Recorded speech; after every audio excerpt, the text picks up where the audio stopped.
Welcome to Network Africa. Coming up on the program,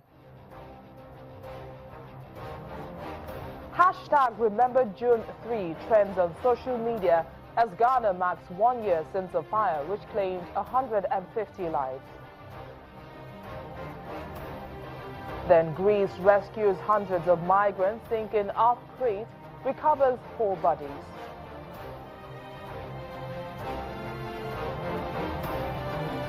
And later, ministers in South Africa show contempt for the law and President Zuma is blamed for their actions.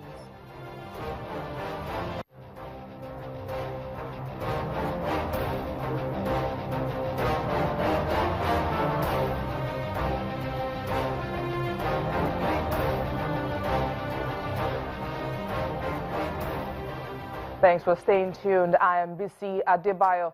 The hashtag Remember June 3 is trending in Ghana, and as people mark a year since the deadly fire caused by flooding in the capital, Accra.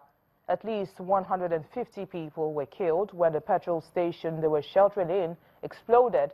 The fire service said at the time that diesel had mixed with the floodwaters and it was ignited when it reached the stove in a nearby house. On their part, the authorities said the floods were caused by clogged drains, which prevented the water from flowing out to the ocean. So some tweeters have been putting forward solutions to blocked drains, but here's what the #1 citizen had to say on social media. May the souls of those who departed on June 3, 2015 rest in perfect peace. We'll continue to correct developments that led to the disaster.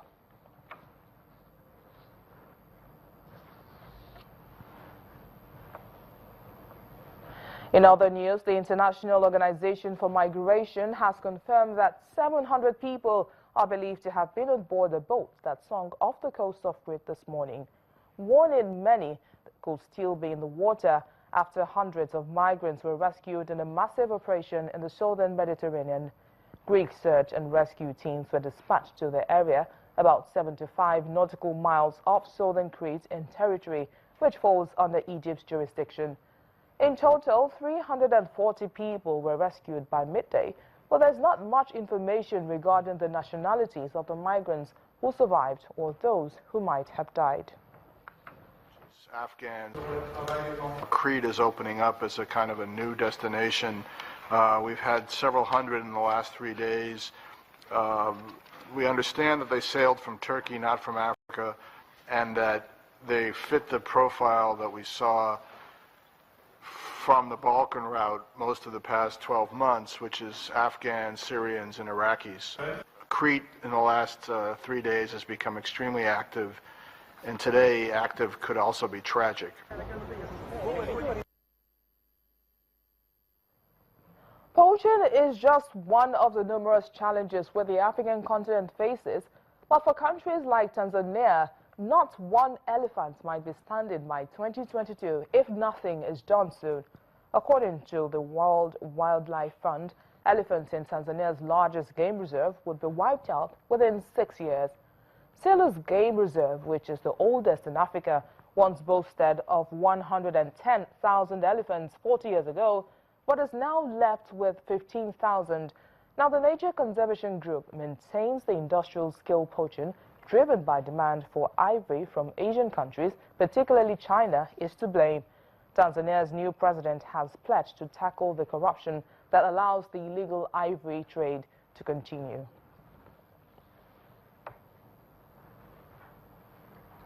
Joining us on Network Africa is the president of the African Wildlife Foundation, Mr. Kadu Sebonia.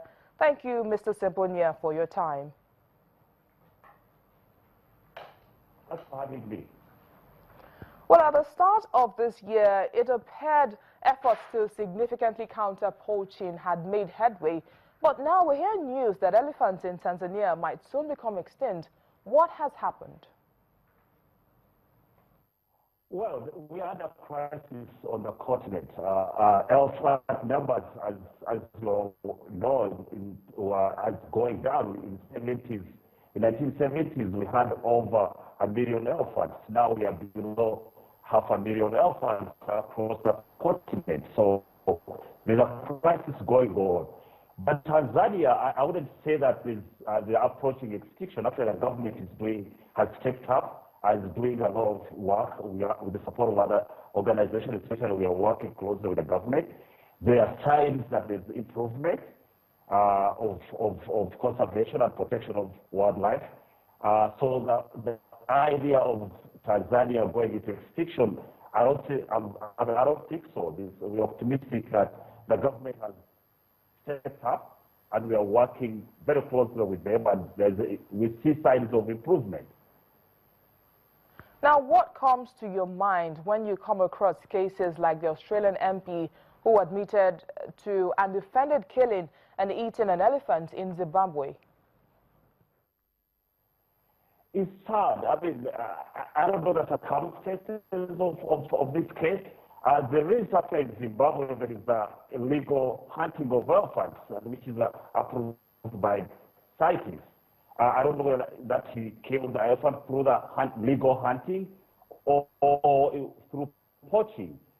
But I think that the message, the idea that an MP would go and shoot an elephant and eat, conflicts the entire idea of the crisis we are under. The elephants and elephant's ivory belong to a living ivory, a living elephant.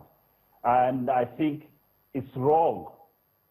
We don't support hunting of elephants in general because of crisis across the continent. And it sends mixed messages in the fact that elephants are being killed across the continent. Yet we are asking governments to commit to conservation of our assets, our habitats across the continent. Now, how do statements like that made by the MP we're referring to hinder the war against poaching? It does.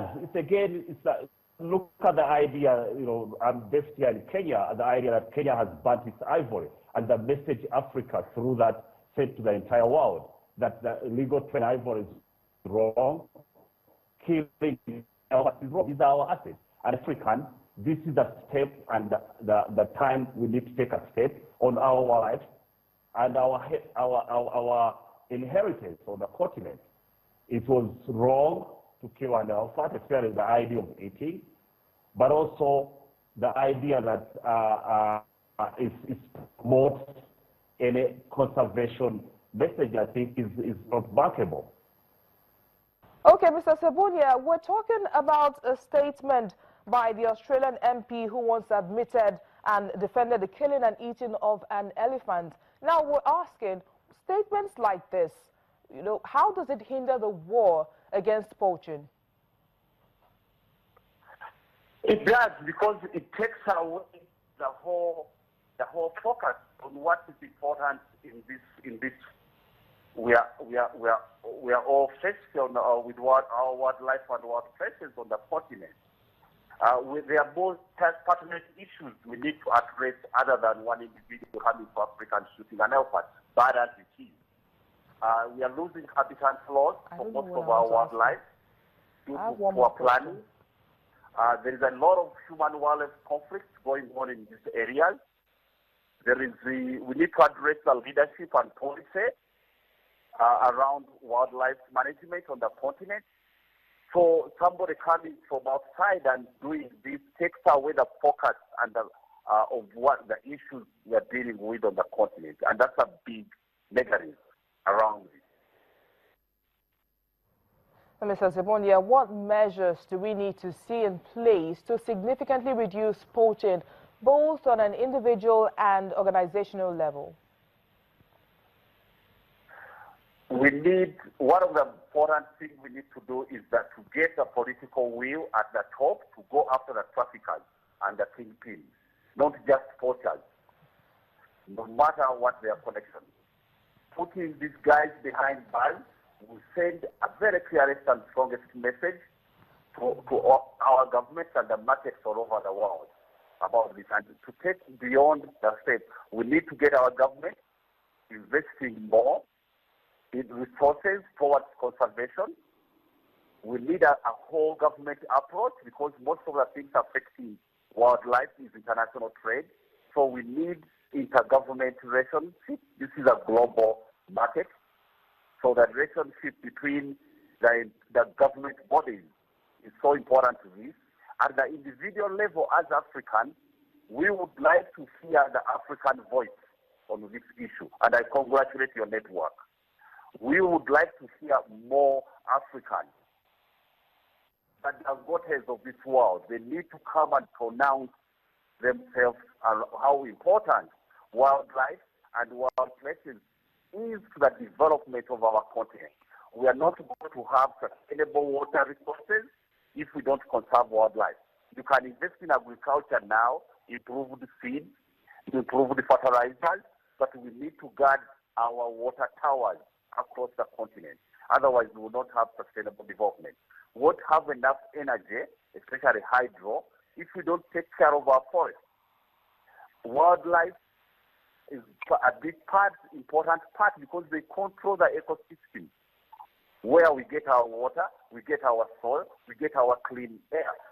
So at an individual level, we want to hear African voices. The international individuals play a role here. Prince Charles has been a lead in this. But Prince Charles is not going to save our wildlife. Of course, he contributes. But it's going to take Africans to take care of our nature. The other individual level is to hold our governments accountable to the commitments they've made. Many governments in Africa have the right policies for conservation. All right, thank you, Mr. Sabunya, for your time. We'll have to let you go now.